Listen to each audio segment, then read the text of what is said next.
मेरे अजीज़ों, आज के दिन के लिए खुदावंद यीशु मसीह का आपसे बाबरकत वादा। खुदावंद के जिंदा पाक कलाम में से पढ़ेंगे यसाया 32 बाब और उसकी दूसरी आयत। कलाम खुदा में यूँ लिखा है, एक शख्स आंधी से पनागा की मानिद और तूफान से छिपने की जगह होगा। आमीन। ये शख्स है हमारा खुदावंद यीशु मसीह, जो हमें यानी ईमानदारों को तसल्ली देता है कि वो न सिर्फ इस जहान में बल्कि उस जहान में भी हमें संभालेगा, क्योंकि लिखा है कि अगले जहान में खुदा का खैमा आदमियों के दरमियान होगा और वो उनको तसल्ली देगा। वहाँ न दर्द होगी न आहो नाला, बल्कि वो उनके सब आंसू पोंछ देगा। फिर न मौत होगी न ही मातम। खुदावंद ईमानदारों के दरमियान सुकूनत करेगा।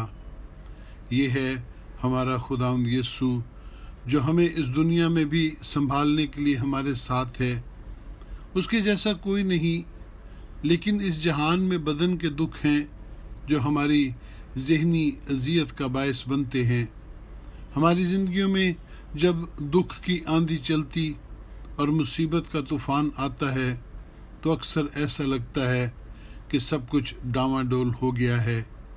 जब इज़ा रसानियाँ ईमानदारों को घेर लेती हैं और जब कलीसिया खुदाम यीशु मसीह पर ईमान रखने के सबब से दुख उठाती है, तब खुदावंद अपने पाकरू के वसीले तसल्ली और इत्मीनान बख्शता है। ऐसे में उसका वादा है कि वो हमारे साथ रहेगा। कलाम में दर्ज किश्ती का वाक़या याद रखें। उसके शागिर्दों को लगा कि इस तूफ़ान के सबब से वो डूब जाएंगे। उन्हें महसूस हुआ कि अब वो नहीं बचेंगे बल्कि मर जाएंगे। लेकिन जब उन्होंने खुदावंद यीशु से दरख्वास्त की तो खुदावंद यीशु ने उठकर हवा और पानी को डांटा। तब बड़ा अमन हो गया। मेरे अजीज़ों, ये कैसी जलाली बात है कि हमारा खुदावंद कादिर मुतलक खुदा है, जो ना सिर्फ अगले जहान में हमारी रूहों की निगहदाश्त कर सकता है बल्कि इस दुनिया में भी हमारी देखभाल कर सकता है।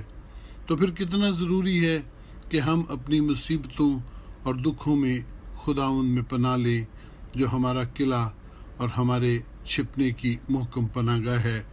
आइए हम उसकी तरफ भागें ताकि उसके परों के नीचे आराम पाएं। आमीन सुम आमीन। खुदावंद आपको बरकत बख्शे।